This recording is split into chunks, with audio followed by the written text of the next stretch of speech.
Olá, olá, pessoal, sejam todos bem-vindos ao SoundersCast, o primeiro podcast em português sobre o Seattle Sounders, o maior e melhor time da MLS. Bom, para quem já nos segue há algum tempo, provavelmente está estranhando um pouco o formato dos nossos programas. Na última sexta-feira, o Everton Pacheco publicou um vídeo pré-jogo para esse Nashville e Seattle. Hoje eu estou aqui para falar sobre o pós-jogo, né? Então esse é um modelo diferente que a gente está adotando. Aquela resenha tradicional que você estava acostumado já desde o começo da temporada, essa resenha mudou de lugar e mudou de dia, né? Então o nosso programa era normalmente aos domingos, onde a gente cobria depois do jogo, e a gente mudou aquela resenha para antes do jogo. Então, na verdade, a gente está fazendo aquela live agora via Instagram, com o Everton, com o Stefan, com o Gabriel, comigo, PJ, mas agora 30 minutos, ou 39 minutos, na verdade, antes da bola rolar, né? Então a gente está fazendo essa resenha mais descontraída, mais aberta. Então, quem quiser chegar e participar, tá convidado, pode dar o seu palpite para o jogo, o seu comentário, cornetar o treinador, algum jogador. Essa é a resenha da galera. Então, fica o convite aí para você, sempre antes dos jogos, a gente vai ter essa resenha no Instagram, ok? Bom, para falar desse Nashville 0, Seattle Sounders 0. Bom, era um encontro entre as duas melhores defesas do campeonato. Então, esse 0-0 retrata bem a qualidade das duas defesas. Não que os ataques tenham produzido muito ou o suficiente para levar melhor sobre as defesas, mas esse 0-0 traduz muito bem a qualidade dessas duas defesas. O Nashville, que é a melhor defesa do campeonato, apenas 28 gols sofridos, e o Seattle Sounders, que com 31 logo na segunda colocação. Então, isso retrata bem o que foi o jogo. O Seattle, que vem numa sequência de 6 jogos sem perder, né? Então, desde o retorno da MLS após a Leagues Cup, aquela derrota para o Atlanta United dentro de casa por 2-0. Foram 6 jogos, onde o Seattle empatou 4 e venceu 2. Né? E nesses últimos 3 jogos, foram 3 jogos fora de casa, também com resultados positivos, né? 1 vitória e 2 empates. Então é uma sequência que não deixa de ser boa, porque não vem perdido, não tem perdido, apesar de que tem muitos empates aí nessa sequência. Né?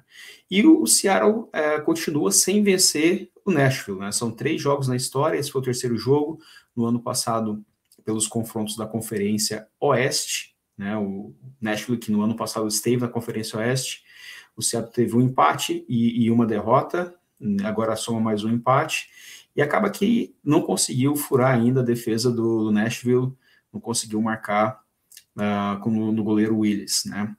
Então esse é o resumo aí desse jogo, e para entrar nos detalhes aqui, a gente vai falar um pouquinho da escalação do Sounders, né? Então, teve alguns desfalques, o Nuhu teve acúmulo de cartões, então ele não estava disponível para o jogo, o Jordan Morris, que teve o nascimento do filho, da filha, não sei exatamente qual dos dois, mas enfim, ficou em Seattle, porque teve o nascimento, e o Albert Rusnak, que teve um desconforto, teve um mal-estar, e acabou não viajando com o time. Né? E de última hora também perdeu o Rui Dias, né? O Rui Dias, que estava cotado para começar o jogo, tinha sido até anunciado na escalação que normalmente o time coloca 1 hora antes do jogo, mas no aquecimento sentiu, e o Weber acabou ocupando o lugar do Rui Dias nesse jogo.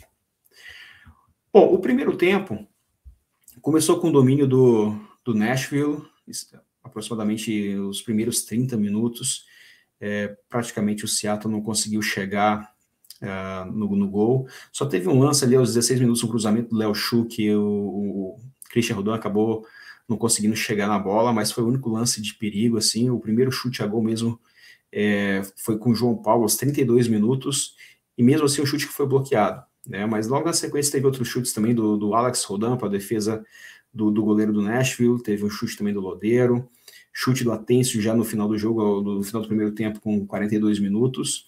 Só que aí o lance mesmo que foi o principal do primeiro tempo veio já quase nos acréscimos do primeiro tempo, num contra-ataque da equipe de Tennessee. e, enfim, teve um lance em que todo mundo correndo para a área, o Roldan conseguiu chegar no jogador do Nashville, que driblou para dentro, e nisso o Jackson Reagan veio com um carrinho salvador e conseguiu evitar o gol do Nashville. Foi uma jogada muito importante ali, porque isso garantiu o resultado, especialmente no final do primeiro tempo, né? No segundo tempo, o Nashville deu um chute aos 4 minutos, aos 49, na verdade, nos 4 minutos do segundo tempo, numa falta ali na lateral da área, mas e foi só. Depois disso, só deu Seattle vários chutes a gol. Teve uma cabeçada do Weber na trave, né, aos 58 minutos. Teve gol impedido também na sequência desse lance da cabeçada. O Weber acaba fazendo o gol, mas aí o VAR acabou tirando o gol por impedimento, né? Então, se teve algum time mais próximo da vitória, esse time foi o Seattle, mas infelizmente o VAR tirou o gol do nosso querido Weber. Bom, sobre os brasileiros, né? Como eu falei, o Weber, ele entrou no lugar do Rui Dias, ele que não começava um jogo desde 12 de julho, então são aí quase 3 meses, né? E vinha numa sequência que não estava conseguindo nem jogar, né? Ou seja, nem entrar durante os jogos, no decorrer dos jogos, numa sequência ruim, e acabou conseguindo começar esse jogo, e eu acho que ele foi bem. Para mim, inclusive, ele mereceria talvez o prêmio de melhor em campo, porque foi o que chegou com mais perigo ao gol, teve a cabeça na trave, teve o gol impedido, mas foi uma bela participação. Quase teve uma caneta ali no Zimmerman, né, que é o Rodrigo Hilbert da MLS, então foi uma participação boa do Weber. O Léo Schuch teve um pouco abaixo do que a gente está acostumado a ver nos últimos jogos, né? As jogadas que ele tentou hoje não deram muito fruto. Em algumas jogadas ele acabou perdendo a bola, não estava conseguindo driblar. O lateral direito do Nashville estava fazendo uma marcação muito próxima e parece que isso estava meio que irritando o Léo Schuch, que não conseguia completar os dribles. Teve 2 chutes, né, do Léo Schuch com a perna direita, né, a perna que teoricamente não é a boa, mas que fez o último gol que ele marcou. Então ele tem mostrado confiança, apesar de não ter sido um bom jogo do Léo Schuch. E o João Paulo é como a gente acostuma, né? Ou seja, está na média dele, que é uma qualidade alta, né? Não é porque ele está na média dele que deixa de passar despercebido. Ele joga muito bem sempre, né? Então, da mesma maneira hoje, com os passes, com os desarmes, com a orientação que ele faz em campo, e ele que teve a participação do Atencio hoje, né, como parceiro ali no meio de campo. E normalmente quando ele joga com o Atencio, ele tem um pouquinho mais de liberdade, ele chega um pouco mais próximo da área. Ele teve 2 chutes hoje a gol, os 2 bloqueados, mas a participação boa do brasileiro João Paulo. Man of the Match.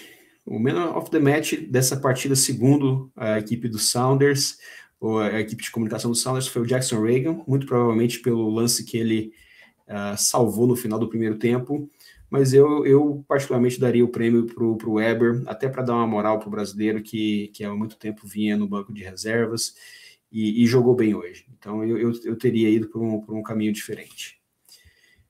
Outra marca importante nesse jogo foi do Stephen Fry, 12º jogo, 12º clean sheet da temporada.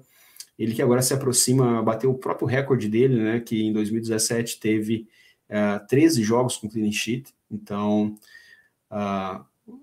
esse é o 103º jogo dele, se não me engano, sem tomar gols. Então é uma marca impressionante, e mais uma vez ele conseguiu sair de campo sem ser vazado.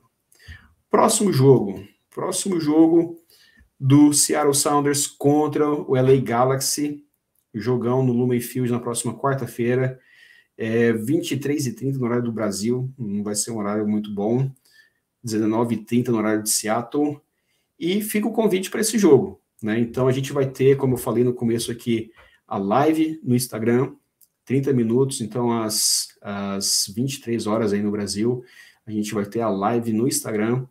Eu estarei direto no Lumen Field, então eu vou estar no meio da torcida. Você vai acompanhar com a gente ali a entrada dos times, o boom clap no começo do jogo, hino nacional, tudo que tem direito, acompanha com a gente via Instagram do SoundersCast, ok?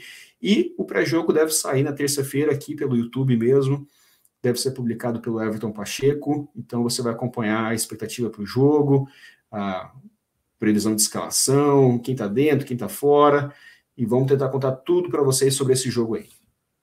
E para encerrar esse vídeo aqui, vamos falar só da tabela de classificação da Conferência Oeste. Então, com esse empate, o Seattle Sounders subiu para 46 pontos, continua em terceiro lugar, né, porque o Real Salt Lake ganhou o jogo nesse domingo contra o contra o LAFC, que agora está em quarto lugar. O St. Louis, que também ganhou na rodada 4-1 em cima do Kansas City, confirmou o primeiro lugar na Conferência Oeste, então já nenhum outro time consegue alcançar o St. Louis. Ele que vai ser o último jogo dos Sounders nessa temporada regular, né? Então, depois desse do LA Galaxy, tem o Vancouver também em casa, e depois o Seattle sai para enfrentar o St. Louis fora de casa na última rodada da MLS. Bom, pessoal, é isso aí. Eu sou o PJ. Muito obrigado por acompanhar a gente aqui no SoundersCast. Espero que vocês gostem desse novo formato. Se não gostar também, fala para a gente aqui. Então, deixa nos comentários o que você está gostando, o que você não está gostando. Participa das lives com a gente via Instagram, que a gente quer estar próximo de vocês. Valeu? Valeu, pessoal. Um abraço. Até o próximo jogo.